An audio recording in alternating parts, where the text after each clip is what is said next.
Francis Ngannou, will MMA's hardest punch end Tyson Fury?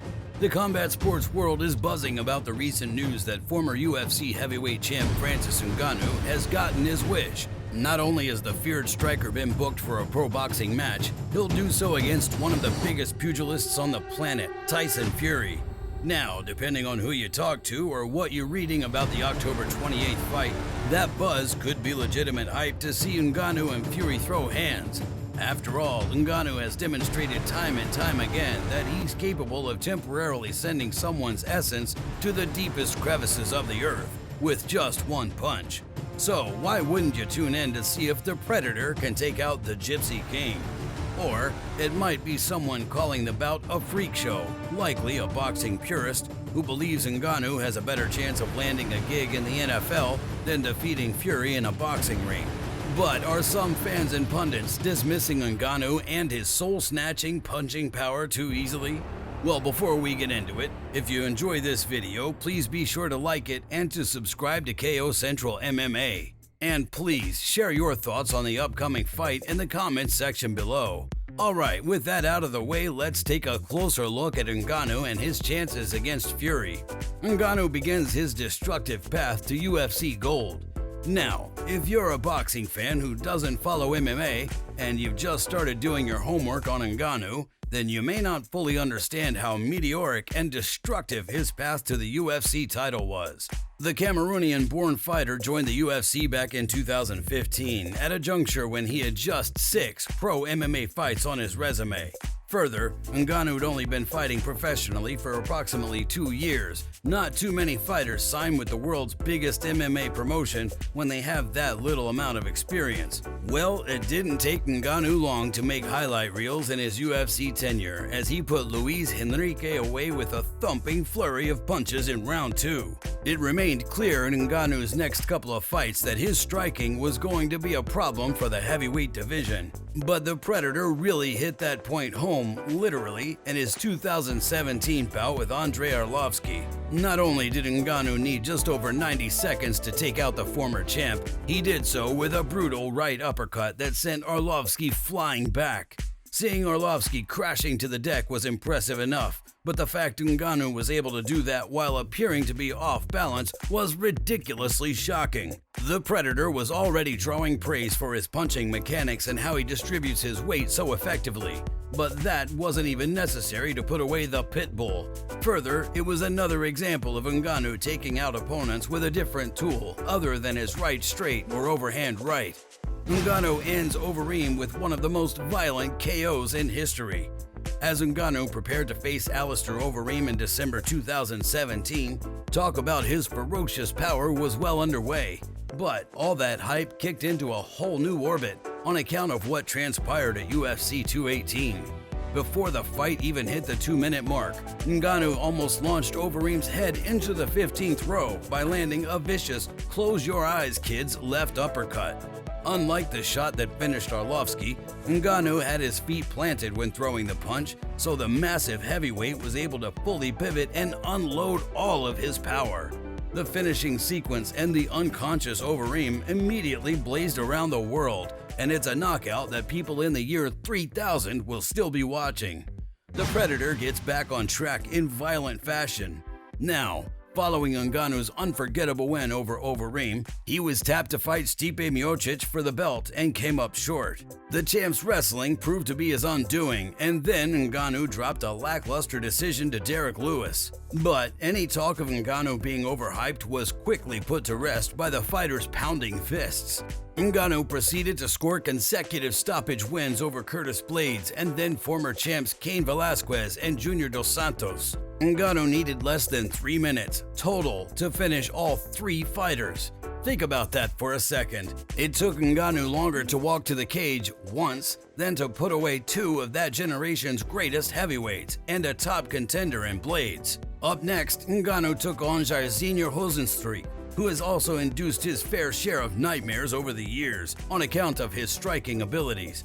But the experienced kickboxer was no match for Ngannou, as the latter came out charging and ended Rozenstruik's night with an eye-popping left hook.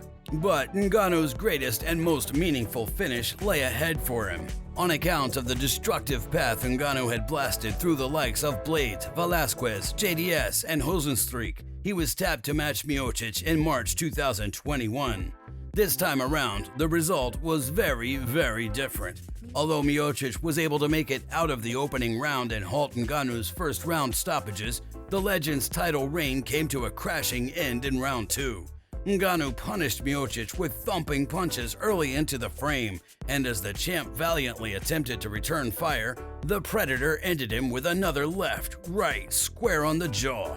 It was another where were you when moment for Ngannou, and more evidence of punching power the game had not previously seen. But just how hard does Ngannou punch? So we've discussed and watched how ridiculously dangerous Ngannou is on account of his fearsome hands. But just how hard does Ngannou punch? Generally speaking, is there specific data we can point to? Well, the answer to that is yes. If you didn't know, back in 2018, Ngannou set a world record for a punch he landed on the Power Cube, which analyzes striking power. Ngannou reportedly registered 129,161 units of power. What does that mean? Here's how Dana White broke it down. Francis is a guy who has the world record for the most powerful punch. His punches are equivalent to 96 horsepower. That's equal to getting hit by a Ford Escort going as fast as it can, and it's more powerful than a 12-pound sledgehammer from full force overhead. Holy shit! Now sure, have all the planet's top fighters had their punching power scientifically analyzed and recorded? No. But a lot have, and the fact that Ngannou hits that hard is super scary and helps explain why he laid the UFC's heavyweight division to waste. One of Ngannou's coaches, the renowned Eric Nixick, had this to say about the heavyweight's awe-inspiring power. It's a different type of power, man, the way this man can kick and punch and throw and generate power. It's ungodly. There's nothing that you can train to be like that type of power, Nixick said. I think it's just our job as coaches to be able to understand what's next. How do you add on to that power? How do you not fall over that power? Good question. But what does this mean for Ngannou's fight with Fury? Yeah, Ngannou hits like a dozen trucks, never mind just one. But will he be able to land any power shots on Fury, one of the most talented boxers of his generation? So, does the Predator have a chance against Fury? This is the big question that a lot of folks throughout the combat sports world are discussing these days. Can Ngannou defeat Fury, one of the best heavyweight boxers on the planet, if not the best? Ngannou has demonstrated time and time again how dangerous he is, but that's been in MMA, and boxing is a completely different sport. As a result, even the biggest Ngannou boosters would likely admit, or at least they should, that the former UFC champ is a huge underdog to win the fight. Further, if Ngannou can pull off the upset, few would argue that he'll do so by outscoring Fury round after round. Rather, the Predator will need to land one of his infamous power shots, that same shot which has ruined so many MMA fighters to date. Case in point, Miocic offered this take on the Fury-Ngannou fight. It'll be a good fight, on paper, no, Ngannou doesn't win. Ngannou is in Tyson Fury's world, but it's a fight. Anything can happen. He hits hard. He does well. And Fury's countryman, Michael Bisping, also referenced Ngannou having a puncher's chance while discussing the matchup. I think Tyson Fury would box Ngannou's head off, but Francis is a big man. He can take it, you know? We've all been beaten here and there, you know? He'd go in there. He'd have a fight. He would have a punching chance. You never know. Francis hits ridiculously hard. If he can connect, you never know, and he's got the confidence to go forward. Another of Britain's combat sports stars, Paddy Pimblett, meanwhile, believes Fury's boxing pedigree will be too much for the PFL fighter. I think Tyson Fury will keep him at range and jab his head off. It's a completely different sport. Ngannou has that one-punch knockout power like Deontay Wilder has. That's why Wilder's such a threat. But I just can't see him beating Fury. I can't really see anyone beating Fury. I think Fury keeps them all at range, jabs all their heads off, and keeps them at range for 12 rounds. Others have also brought up Wilder while talking about Ngannou's chances against Fury. If you don't follow boxing, you may not know that Wilder is widely regarded as one of the heaviest punchers of this generation, if not ever. The massive heavyweight has recorded knockouts in 42 of his 43 wins. It should also be mentioned he's been labeled by many as more of a puncher than a master of the sweet science. So, the thinking by some has been that Ngannou might pose a similar threat to Fury as Wilder did. While it's true that Wilder floored Fury in their 2018 Instant Classic, Fury managed to get up in WWE Undertaker fashion. And in Fury, we're talking about a man who has never been finished and who's battled through heavy punches in the past. In other words, we're not talking about a dude with a questionable chin. Further, it was Wilder's 41st pro boxing match. Ngannou will be making his pro boxing debut. It's also worth noting that Fury took Wilder out in their next two fights. So, when you factor all that in, you can see why some boxing purists are scoffing at comparisons being made between Ngannou and Wilder. But what do you think? Does Ngannou and his punch, which, let's remember, has been compared to being hit with a sledgehammer, have a chance against Fury? Is the boxing world and many combat sports observers underestimating Ngannou? Or will Fury's footwork, defense, and jab be too much for the feared striker, as many are predicting?